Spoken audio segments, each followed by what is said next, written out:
Welcome to the 359. I'm Ben Fox Rubin. I'm Alfred Ng. Google's parent Alphabet today said it's making Project Shield available for election campaigns and candidates. Shield protects against distributed denial of service attacks and has already been available for journalists and human rights advocates. Alfred, do you think this tool will help with campaigns? Well, when I spoke with the product manager at Project Shield, he was mentioning that they always see a rise of DDoS attacks around election cycles. They had seen it happen at the election in France. They saw it happen in South Korea and the Netherlands, where these attacks essentially just take down websites. So it's not as high stakes of a hack as, what had happened with John Podesta when they got all his emails and all his information and leaked it to the public. And it's not even close to actually changing people's votes, which I think, like, when we talk about election hacking, that's probably like the nightmare scenario that a lot of people are really worried about. But I think the bigger argument is that, a lot of people go on like candidate websites to see, when they're going to be speaking next, or what values they represent, or try to figure out how they can donate to a campaign or anything like that. So it is reasonable to say that it's valuable to protect a campaign website or a candidate's website or even like a political action committee's website. And it's not like these attacks haven't happened, and it's a free tool, and it's easy to say this is just something that's, for Democrats or Republicans, but he did mention that it's available for all elections. So like even if you're running for school board, or if you're running for like city council in your town of like 20 people or something like that, this tool will also be available to you. So more broadly, are we better prepared now for the midterms than maybe we were for 2016? At least from where I'm sitting, it seemed like a lot of people were caught totally surprised by some of these election hacks. And is it at least going to get a little bit easier? It's hard to say if we're better or worse, just because hindsight is always 20/20. Like I think we're better prepared for tactics that they were using in 2016, but obviously it's not like they're going to be using the same playbook again, and I can't say I know what that playbook is now. Yeah, that's a good point. Next, court documents revealed the name of the suspected leaker of valuable CIA tools used to hack electronics. His name is Josh Schulte, and for reasons that aren't yet known, he hasn't yet been charged for the leak.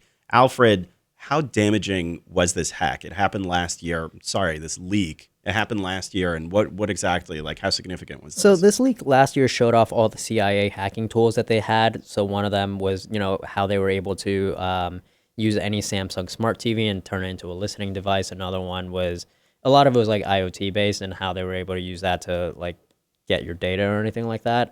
Any like leak of a major government organization is always damaging, especially within like hacking tools, because like that's what happened with the NSA when they lost the WannaCry hacking tool. And then it was used against the general public. Yeah, pretty much. Not WannaCry, but the hacking tool was Eternal Blue, but they used that for WannaCry. And the other thing is, even if it's not used against the general public, at the very least, it means that they can't use it anymore, because anyone that they're targeting would, basically know about it. Like they would have the antidote. Yeah, and they would basically have to develop like an entirely new set. Yeah. Last, Twitter is working to clean up its social network a little bit more, using, quote, behavioral signals to cut out trolls from Twitter threads. Can you tell me a little bit more about how does this work? What's a behavioral signal? So surprise, surprise, they're using artificial intelligence for this. Oh, But the idea is that if you're like jumping into a thread that like, if you and I are talking and then somebody else like just jumps into the thread on Twitter and their AI tool believes that like you're not really contributing to the conversation, it'll basically like, they're not going to delete it or block it, but like they're going to basically bury it in the And it works in the same way that like YouTube comments or Reddit posts, where like if it has enough downvotes, then it just doesn't show up. It's much harder to actually find. Either way, check back with CNET to get the latest news today on a net neutrality vote in Congress and the ongoing Apple-Samsung patent suit. I'm Ben Fox Rubin. I'm Alfred Ng. Thanks for listening.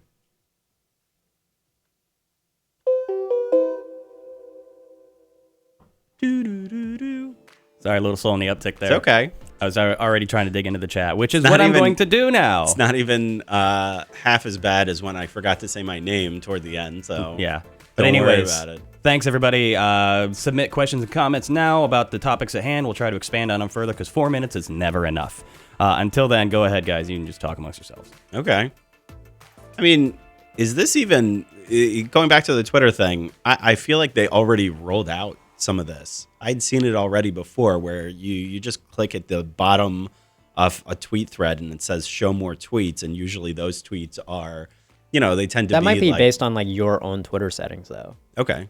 Like, I mean, I don't have really mine set up like that. I don't mess around with the Twitter settings much, so I guess they're going to be doing more to just try to filter, and I don't know, maybe that'll be helpful. I'm not a guy that's like affected by trolls or anything like that though. Not in the sense that like trolls don't bother me, but more so that like people don't really troll on my Twitter page, or like I don't interact with enough people to warrant something like that. But I do know that it's like a massive issue for Twitter, and they announced that they would be doing something about this in March, so it'll be interesting to see how this develops for them. Mm-hmm. Yeah. How are we on questions? Well, let's take one from Vivek Kumar. Asks, which companies are a part of Alphabet? Can we stay for a couple of hours and count them all off? Hold on. All 26 of them. I don't know. Let me Google that. Google, Jigsaw, Waymo. Nest, Waymo. That's we should do. Yeah, they have some other ones like Calico, which I think does health tech. Capital G, which I think off the top of my head does venture capital stuff. DeepMind. That's Google, their AI, another AI thing. And Google Fiber, which I don't even know what the status of Google Fiber is, but it used to be this big push to try to get fiber optic cables to different cities in the U.S. But I think it kind of went belly up. We should do a quiz where it's like crappy cyberpunk movie or Alphabet company. That's a pretty good BuzzFeed post right there. Or Alphabet Company or Pokemon. No. You really think somebody's going to see something that says capital G and think it's a Pokemon? Yeah, you'd have to mess with it a little bit more to make it sound like a Pokemon. Yeah. Alfred, you may have opened the floodgates here. Alex says challenge accepted about the trolls, so buckle up, get ready. Okay. Oh, cool. You've got him running scared, Alex. Moving on to WWDC already, because we can't. Oh, geez. Isn't that next month? Yeah, I don't know. That's the question, is when is WWDC for Juan? And then Kevin wants to know, when are we going to start talking about WWDC? Probably too soon. I think The Undertaker has a good chance of being the new WWDC champion. He's never really performed well in ladder matches, though, so it'll be interesting to see how he fares off. When is it supposed to be, though? I'm trying to find out right now. I think it's next. I think it's month. The first week of June, isn't it?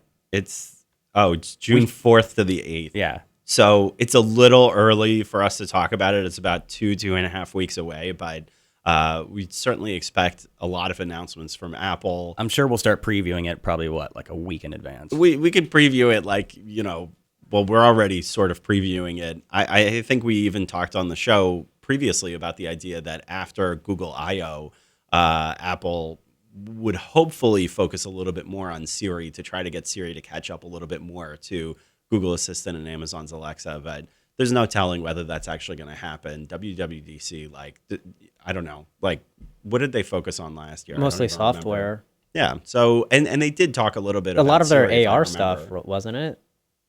Yes. Yeah, they focused a lot on AR last time. Mm-hmm. Yeah, so you might expect to see a lot more AR stuff again.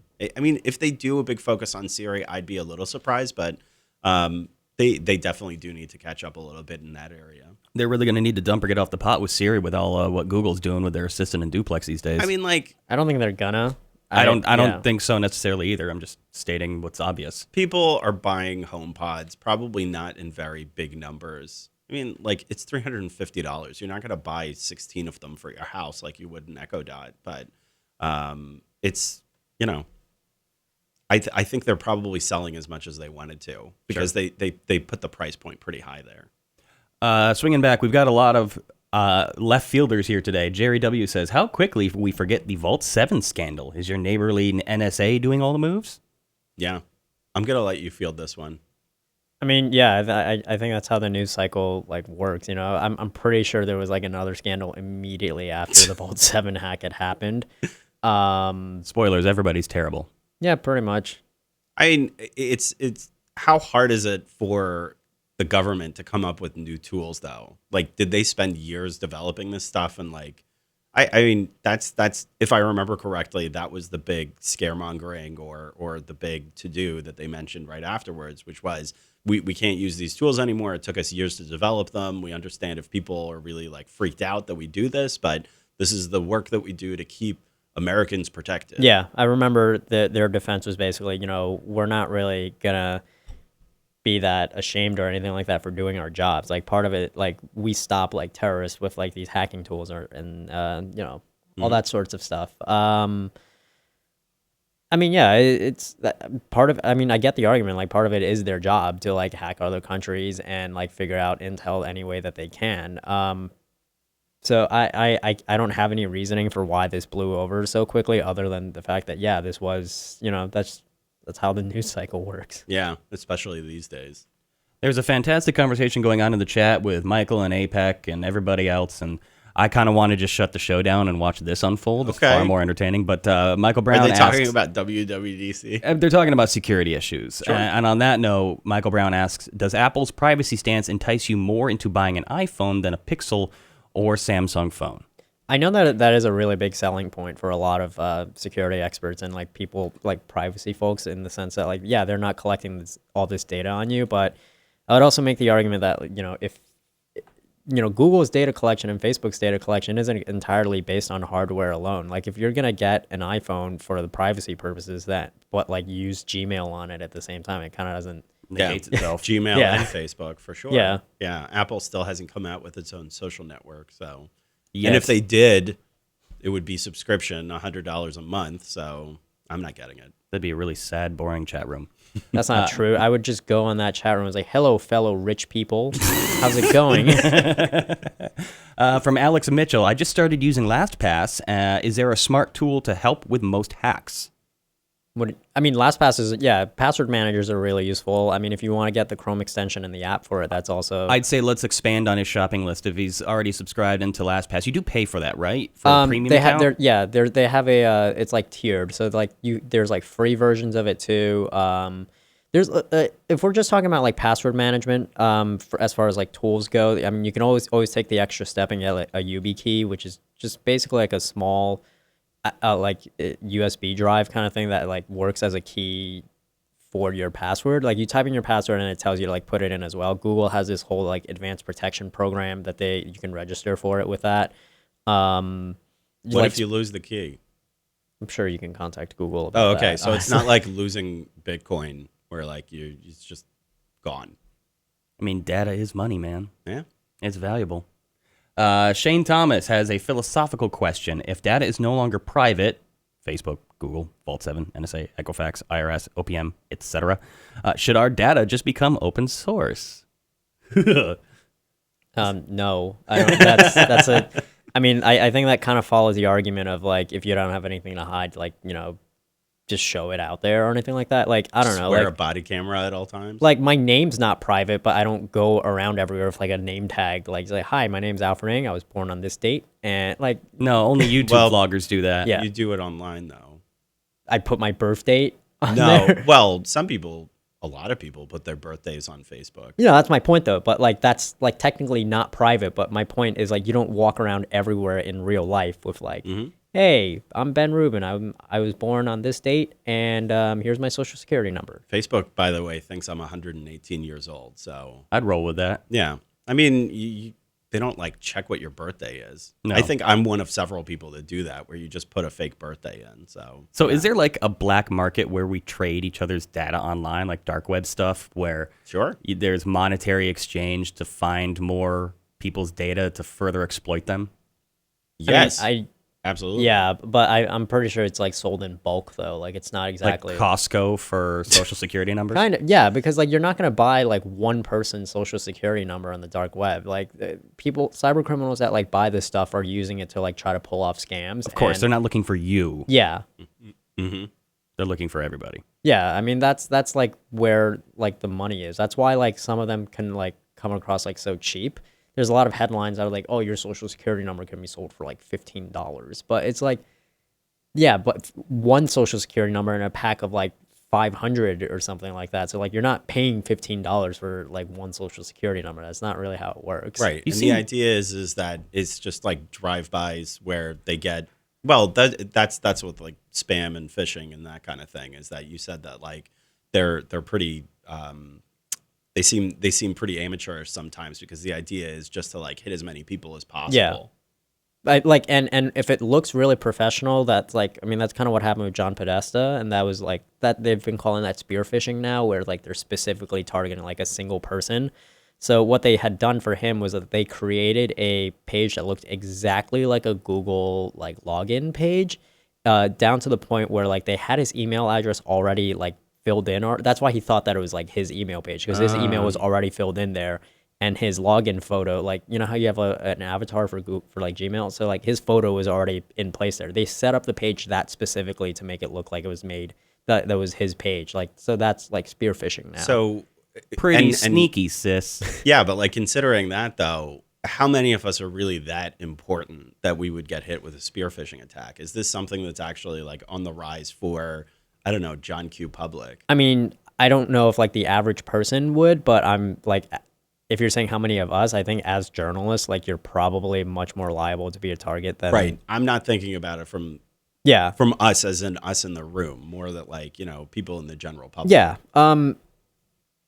Yeah, that's not really on like an issue that's on a lot of people's radars, but I would still like explain to people that they should be cautious about stuff like this. Like, you know, look at the URL that you're clicking on. Google's gotten a lot better at that, where like they'll tell you if you're going on a page it's like not really a Google like site. Mm-hmm. Like that claims to be like it's a Google site or anything like that. So that's like, yeah, it's not a common issue for, you know, people that like don't have to worry about like Russian spies trying to find out what's in their email address. But I mean, you know, like these kinds of things like do evolve, and like people should be aware of them. You seem to know an awful lot about this. You want to tell us something? No, I just get paid to do it for a living. He covers cybersecurity. He's the guy to talk to. All right, we are down to the 11th hour. Let's go lightning round on a couple of last-minute questions from Pa Booba. Is there a new privacy clause in Gmail, in the new Gmail? I think I got that over the weekend. Oh yeah, that's part of the GDPR stuff though. Yeah, so if you've been noticing a lot of emails lately from like every online service you've ever signed up for saying like, hey, we've changed our privacy policy, that is because they've had to do that to meet European regulations with the global data protection regulations or something like that. So the EU has actually set forth new data policies that basically say like your privacy policy has to be a lot clearer. Like this has to be stuff that people can actually understand. People have to give their consent for you to like harvest their data and stuff like that. This only applies to the EU, but you know, as it turns out, there's a lot of companies that do operate in the EU. Mm-hmm. So we are getting some of those additional protections. Yeah, I've in the noticed US. one from Twitter and from SoundCloud and from a bunch of others. To be Yeah, honest. the idea is that like even like they're changing it for like the GDPR standards, but the idea is like, okay, well, if we're doing that for like the EU, why don't we just do that for everybody? So it's kind of silly. like when California changes their emission standards, car manufacturers basically have to up their game nationally. Yeah. Because so many cars are sold in yeah, California. that's a good analogy. Oh, that's pretty sweet. So I'm basically getting GDPR protections, Yeah. even though I'm in America. So Facebook has done it a little differently, where they're like they have different privacy policies for like different regions. So I think we're using the one that like Ireland is using right now, which that's a good one. but there have been other companies that like just straight up have stopped service in the EU because of that, where it's just like, you know what, if we can't keep our privacy policy the way it is, we're not going to do it anymore. Screw this. Wow. That was really helpful and informative. That's This so guy unlike knows a you. lot of stuff. We should talk more about the thing that he covers. Then Alfred will, you know. Nah. No, that was really helpful to spell it out that way, because I was kind of curious as to why I was getting all these update emails, even though ultimately I didn't read any of them. No. I Who don't think- does? yeah. Well, at least you're getting the TLDR. It's just version. covering their ass, which is fine. Mm-hmm. Okay, before we let everyone go, Michael Brown says, I have an unrelated question. If Apple has such a strong stance on privacy, why do they continue to allow Facebook or apps and companies that share user data to install on their iPhone devices? Consumers and analysts claim having an iPhone gives them special privacy features, but then they turn around and install Facebook, Instagram, Google, and etc. I mean, like they want to sell their phones. It's a good point from Michael. I mean, However, your privacy's in your own hands. not only that, but like nobody's going to buy an iPhone if you can't download Facebook or Instagram. It would be way too restrictive, I would argue, if Apple was going to kick out so many different companies. I think Apple's making it more so from their own perspective. Like, we don't take your data. Like, we're not the ones like doing it. But if you choose to like put Facebook on it, like we're allowing you to do that. But like you should know that like your data is going to Facebook. So it's like Facebook takes your data, but like we're not. We're not the good guys. Yeah. That's Fair probably a good way to think about it. That's actually a good way to end it. Give you a little bit of a think piece to kind of go out on. Okay. Unless you want one more. Michael Brown's got a fun one here. It says, on a scale from Zuckerberg to Edward Snowden, how much do you care about your data by way of social media and apps? Ooh, that's a good one. Well, Edward Snowden's on Twitter though. Yeah. I'm going to go with I'm Cardi B. That's somebody, right? That's Sure. a person. I wonder where she That's falls what the on that youths are scale. listening to. She's somewhere in the middle. I don't know. Anyway, Thanks, 359 podcast is available on iTunes, TuneIn, Stitcher, FeedBurner, Google Play Music, the Amazon Echo, and of course, CNET.com. Thanks everybody for watching. We've got something special lined up for you tomorrow. We won't say what it is. Right. So tune in for episode, what is it? Episode 404, right? So Yeah. Should be a good one. 404. And hey, before we do go, one quick shout out. We want to dedicate this one to Ricky B. Damn it. Nice. Take care, everybody. See you tomorrow.